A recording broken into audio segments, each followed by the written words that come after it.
বাংলাদেশ ক্রিকেটে অনেক কিছুই তো হয়, সবচেয়ে বেশি যেটা হয় সেটা হচ্ছে অন্যায়, অন্যায্যতা।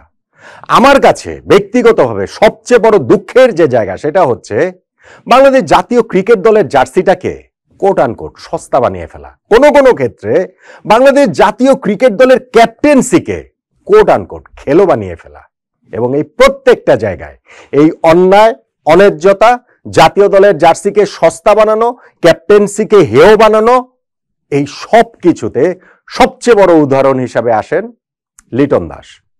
প্রতিভা, তিনি তুমুল প্রতিভাবান, এবং এই তুমুল প্রতিভা বিক্রয় করিয়া তিনি ম্যাচের পর ম্যাচ খেলিয়া যান, সিরিজের পর সিরিজ, মাসের পর মাস, বছরের পর বছর, ফরম্যাটের পর ফরম্যাটে তাকে বাদ দেয়া যায় না। তিনি অটো চয়েস, কখনো কখনো তিনি পারফর্ম করেন, খুব কখনো কখনো, এবং সেই পারফরমেন্সটা বিক্রি করে তিনি এরপর খেলতেই থাকেন, লাগাতার ব্যর্থতাতেও কিছুই হয় না।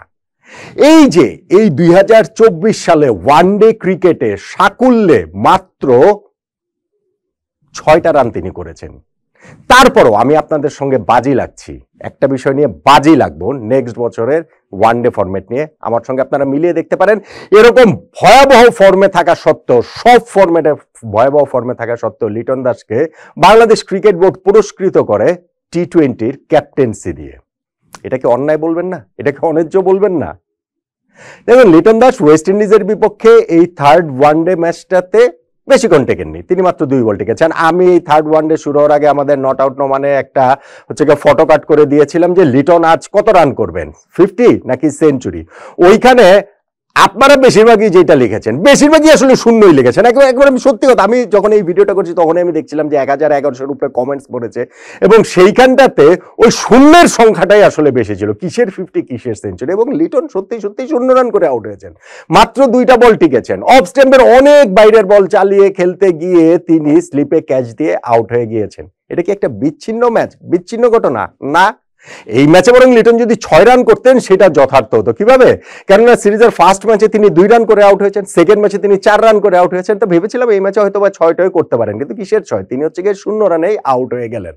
এখন ওয়েস্ট ইন্ডিজের সঙ্গে এই সিরিজের 3টা ম্যাচ মিলিয়ে লিটন দাস করেছেন 6 রান, তার এভারেজ 2। আচ্ছা, আপনি সারা বছরের হিসাব ধরেন। এই বছর তো বাংলাদেশ আমরা খুব বেশি ওয়ানডে ম্যাচ খেলিনি, শ্রীলঙ্কার সঙ্গে একটা সিরিজ খেলেছি, আফগানিস্তানের সঙ্গে খেলেছি, এবং এই ওয়েস্ট ইন্ডিজের সঙ্গে এই 3 তারিখে 9টা ম্যাচ আমরা খেলেছি। তার মধ্যে শ্রীলঙ্কার বিপক্ষে সিরিজের প্রথম 2টা ম্যাচে লিটন দাস খেলেছিলেন। একটা ম্যাচে তিনি ফার্স্ট বল ডাক এবং আরেকটা ম্যাচে তিনি থার্ড বল ডাক। 2 ম্যাচে 0 রানে আউট হওয়ার পর থার্ড ম্যাচে একাদশ নয়, স্কোয়াড থেকে তাকে অলটুগেদার বাদ দেওয়া হলো।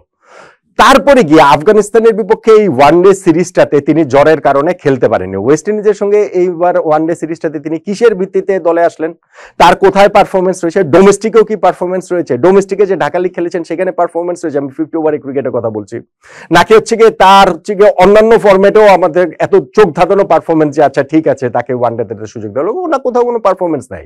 না থাকা সত্ত্বেও লিটনকে দলে নেওয়া হয়েছে এবং এখানে 3 ম্যাচে তিনি করেছেন 6 রান। তার মানে এই বছর তিনি 5টা ওয়ানডে ম্যাচ খেলে সব মিলিয়ে করেছেন 6 রান, এভারেজ 1.2। আপনি যদি আরেকটু পিছিয়ে যান, গত বছর নিউজিল্যান্ডের বিপক্ষে শেষ 2টা ওয়ানডে ম্যাচের একটাতে তিনি করেছিলেন 6 রান, আরেকটাতে 1 রানে অপরাজিত ছিলেন। অর্থাৎ লাস্ট যে আপনি এখানটাতে 5-2 7টা ওয়ানডে ম্যাচ, 7টা ওয়ানডে ইনিংস মিলিয়ে লিটন দাসের মোট রান মাত্র 13। 7টা সর্বশেষ ওয়ানডে ইনিংসে লিটন দাসের মোট রান মাত্র 13।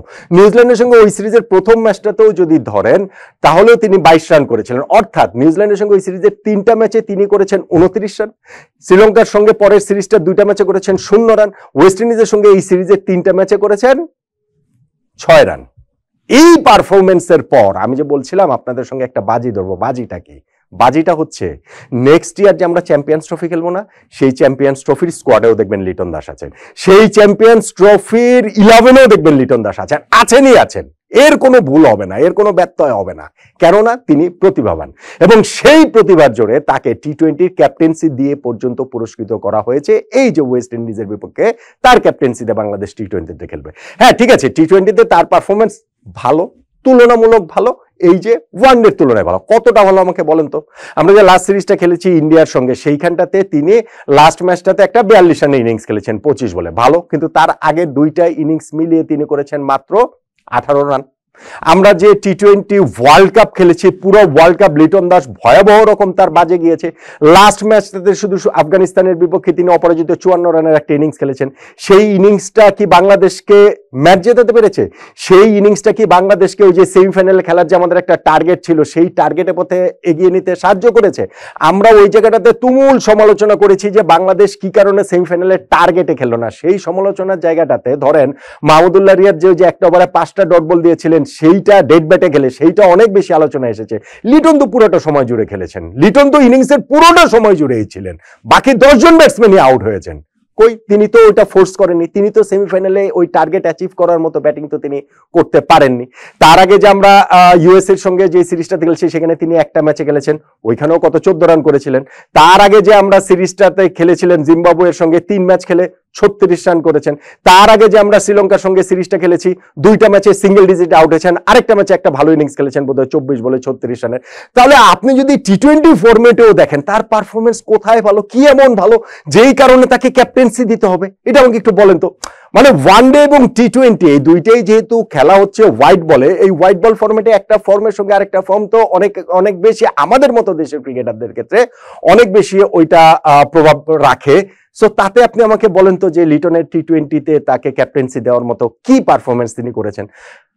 টেস্টেও কি তিনি ভালো করছেন? হ্যাঁ, সেটা একদম পুরোপুরি ভিন্ন ফর্মের খেলা, সাদা পোশাকের খেলা, রেড বলের খেলা।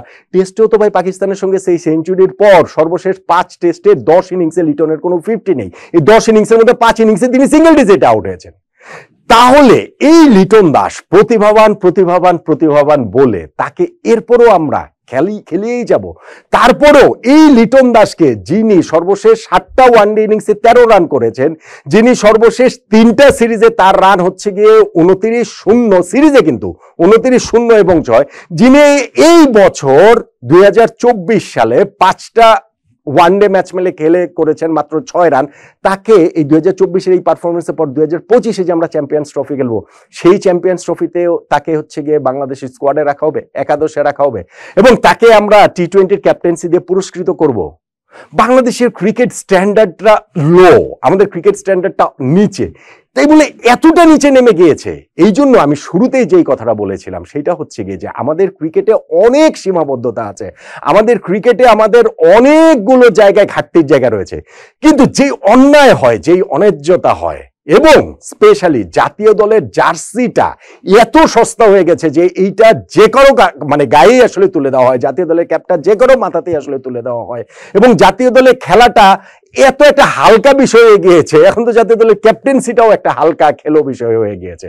লিটন দাসের চেয়ে বড় উদাহরণ এক্ষেত্রে আর কেউ আছেন বলে আমার কাছে মনে হয় না। আমি জানি লিটন দাস হয়তো টি-20 সিরিজে একটা ভালো ইনিংস খেলবেন, লিটন দাস হয়তো সামনে যে বিপিএল রয়েছেন সেইখানে কয়েকটা ভালো ইনিংস খেলবেন, তারপরে আমরা আবার আশায় বুক বাঁধবো, আমাদের মনে হবে যে finally Liton Das is back. Liton দাসকে আমরা লিটন দাসের মতো তার প্রতিভার অনুবাদ ব্যাটিং এ আমরা দেখতে পাচ্ছি, দেখতে পাবো, মোনালিসার ব্যাটিং আমরা আসলে দেখতে পাবো। কিন্তু এই করে করে ক্যারিয়ারটা 10টা বছর তো তিনি কাটিয়ে দিলেন ইন্টারন্যাশনাল ক্যারিয়ারে। ওই একটা বছর 2021 না 22, ওই একটা বছর বাদ দিয়ে বাকি সময় জুড়ে লিটন দাস যেই ব্যাটিং করেছেন, করছেন এবং সামনেও হয়তো করবেন, সেটা কি বাংলাদেশ জাতীয় দলের জার্সির প্রতি এক ধরনের অপমান নয়, এক ধরনের অবমাননা নয়? বলেন তো দেখি।